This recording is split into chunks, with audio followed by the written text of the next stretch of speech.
आइए स्टूडेंट देखते हैं एक्सरसाइज 4.2 का क्वेश्चन नंबर 6। बहुत अच्छा क्वेश्चन दे रखा है यहाँ पर इन्होंने कहा a cottage industry produces a certain number of toys in a day. हमें नहीं पता कितने, इन्होंने पूछा है कि किसी दिन एक कोई इंडस्ट्री है वो कुछ टॉय को प्रोड्यूस कर रही है। तो हमने सबसे पहले लेट कर लिया, लेट द प्रोड्यूस्ड टॉय कितना x। फिर उन्होंने कहा the cost of production each toy was found to be 55 minus the number of toy produced in a day. इसकी जो कॉस्ट है, इन्होंने कहा जो इसकी कॉस्ट है, कॉस्ट ऑफ टॉय, वो कितनी है कि 55 माइनस दैट डे जो प्रोडक्शन हुआ था उतना माइनस करके। उन्होंने कहा 55 माइनस दैट डे प्रोडक्शन। हमने माना कि द प्रोडक्शन ऑफ टॉय एक दिन का हुआ है तो वो कितना है x, और अगर हम उसकी कॉस्ट को देखेंगे तो कितना है 55 minus cost of production of that day toy. यहां पर आपको दो चीजें क्लियर हो गई कि हमने दो चीजें ऐड कर ली। एक प्रोड्यूस टॉय एक दिन का कितना है, हमने माना कि x था, और उसकी कॉस्ट कितनी है 55 माइनस x है। अब आगे उन्होंने कहा करें on a particular day the total cost of production was 750। उस दिन की जो कॉस्ट थी वो 750 रुपीज थी। We would like to find the number of toys produced on that day. तो आप ये बताइए उस दिन कितने नंबर ऑफ टॉयज प्रोड्यूस हुए थे। देखो किसी चीज का, मान लो मैंने कोई 10 आइटम को परचेज किया और हर आइटम की जो कॉस्ट थी वो 2 रुपए थी मान लो। तो अब मैं देखूंगा कि इसका टोटल कॉस्ट क्या होगा, तो मैं क्या करूंगा, इन दोनों का मल्टीप्लिकेशन कर दूंगा और क्लियर होगा कि मेरा 20 रुपए की टोटल कॉस्ट आई है। सिमिलर आपको यहां पर करना है। तो हमें क्या करना था, हमें क्या करना है यहां पर, तो हमने लिखा दी total cost of that day.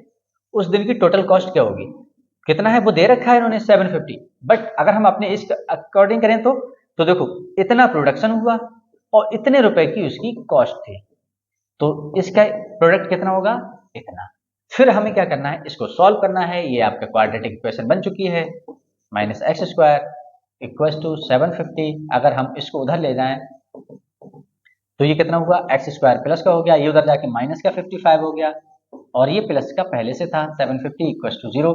अब आप इसका क्या कर देंगे, फैक्टराइज कर देंगे। आपको 3 पॉइंट याद रखना है। फर्स्ट पॉइंट आपका क्या होता है कि फर्स्ट एंड लास्ट की मल्टीप्लाई करेंगे आप, मीन 750 इंटू 1 की मल्टीप्लाई करो तो इतना ही आएगा। फिर इसका वापस आके साइन देखते हो, प्लस प्लस आपको बताता है ऐड करने पर। थर्ड मिडिल टर्म कितना है 55। तो अब आप 750 के ऐसे फैक्टर करिए कि जब आप प्रोडक्ट कराओ तो 750 आ जाए, और जब आप उसी दोनों को ऐड कराओ तो 55 आ जाए। तो यहां पर आपको क्या करना है, अगर हम, अब आपके पास यहां पर दो ऑप्शन होते हैं, या तो आप कॉमन सेंस लगा लें या फिर आप इसका प्राइम फैक्टराइज करें। और आपको लग रहा होगा कि 750 का अगर आप फैक्टराइज करते हो तो बहुत बड़ा होने वाला है ये, 750 का फैक्टराइज करते जाओ तो बेहतर होगा कि आप थोड़ा सा कॉमन सेंस लगाएं। मुझे पता है कि 750 और 55 लाना है, तो मान लो मैंने अगर 40 इंटू 15 किया होता तो इनका सम तो मुझे 55 मिल रहा है। इनका प्रोडक्ट और देख लो, क्या 750 आ रहा है, तो 15 4 जा 60, 600। अभी हमें थोड़ा सा हम पीछे हैं, और आगे जाने के लिए हमने क्या किया, और नंबर्स को बढ़ाया। तो मान लो मैंने ले लिया 35 इंटू 20। अगर मैं इसकी मल्टीप्लाई करा रहा हूं तो देखो क्या आ रहा है, जीरो मैंने ऐसे लिखा, और 35 टू जो होता है 70। तो अभी भी आप थोड़ा सा और पीछे हैं, आपको थोड़ा सा और आगे बढ़ना है। तो मान लो मैंने यहाँ पर ले लिया 30 और यहाँ पर ले लिया 25। अब देखो कितना आ रहा है, 0 और 25 3 जा 750। तो आप 2 या 3 स्टेप में वहां पर बहुत इजीली पहुंच सकते हो। मतलब इसके फैक्टर क्या होने वाले, 30 इंटू 25। तो अब हम इसको सॉल्व कर रहे हैं। एक्स स्क्वायर 55 को हम कैसे लिखेंगे, 30 plus 25 x plus 750 equal to 0। अब हम इसको ओपन करेंगे और हमारा ये आंसर आ चुका है। तो हमने क्या किया, इसको एक्स स्क्वायर माइनस का 30x minus plus minus 25x और आपका प्लस का 750 इक्वल टू 0। अब आपके यहां पर 4 टर्म बन चुके हैं, आपको दो दो टर्म का पेयर बनाना है और कॉमन ले लेना है। तो आपने x कॉमन ले लिया, x माइनस 30, यहाँ पर जो साइन होता है वही लेते हैं आप। तो यहाँ पर आपका और माइनस कॉमन लिया है तो ये चेंज होगा, माइनस हो गया। 25 की मल्टीप्लाई कैसे करें 30 से, तो ये 750 हो जाता है। अब आपने देखा कि दोनों ब्रैकेट आपका सेम है तो आप कॉमन ले लो। तो आपने ले लिया x माइनस 30 और आपके पास रिमेनिंग क्या बचा, x माइनस 25 इक्वल टू 0।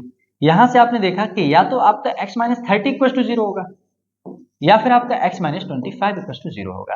अगर ऐसा है तो x की वैल्यू 30 और ऐसा है तो x की वैल्यू 25। अब यहां से क्लियर हो गया कि अगर नंबर ऑफ टॉय प्रोड्यूस हो रहे हैं उस दिन पर 30, तब उसकी कॉस्ट आप यहां से निकालोगे 55 माइनस 30, 25 रुपीज पर टॉय की कॉस्ट हो जाएगी। तो आप इसको नोट कर लें, हम थोड़ा सा रफ करेंगे और इसको बहुत अच्छे से एक्सप्लेन करेंगे जिससे कि आपको ये चीजें और अच्छे से क्लियर हो जाए। तो स्टूडेंट हमें यहाँ पर थोड़ा सा पेज रफ करना पड़ा था, तो आइए अब हम देखते हैं। हमारे पास दोनों वैल्यू आ रही हैं और दोनों पॉजिटिव हैं। इट मीन्स क्या है कि मैंने दोनों पे मुझे चेक करना है। मैंने माना कि let the production that day, the production of toy, पूरा लिखना चाहो तो आप ऐसे लिख सकते हो, टॉय दैट डे। हमने माना था क्या, x था और उसकी वैल्यू कितनी है 30। तब हमारा जो कॉस्ट ऑफ टॉय होगा, कॉस्ट ऑफ टॉय होगा, टॉय पर हम कह सकते हैं पर टॉय, तो वो कितना हो जाएगा 55 माइनस x और x की वैल्यू 30, तब उसकी कॉस्ट कितनी होने वाली है आपकी 25। अगर सिमिलर, अगर यहीं से मैं दूसरी कंडीशन मेरी क्या है कि अगर ये बात मैं मान लूं कि production of toy that day कितना हुआ मेरा 25, x की वैल्यू कितनी 25, तो अगर ये होता है तब इसकी कॉस्ट भी चेंज हो जाएगी और कॉस्ट कितनी हो जाएगी, cost of toy equal to 55 minus 25 और यहां से 30। तो यहां से एक बात क्लियर हुई कि अगर उस इंडस्ट्री में एक दिन 30 टॉय प्रोड्यूस किए तब उसकी कॉस्ट कितनी होगी 25, और अगर 25 टॉय को प्रोड्यूस कर रही है तो उसकी कॉस्ट होगी 30 रुपीज, क्योंकि हमने अपने इस कॉन्सेप्ट के बेसिस पे तो ये निकल के आ रहा है। तो ऐसे आपको इस क्वेश्चन को देखना था। बहुत ही अच्छा क्वेश्चन है ये आपके एग्जाम के पॉइंट ऑफ व्यू से।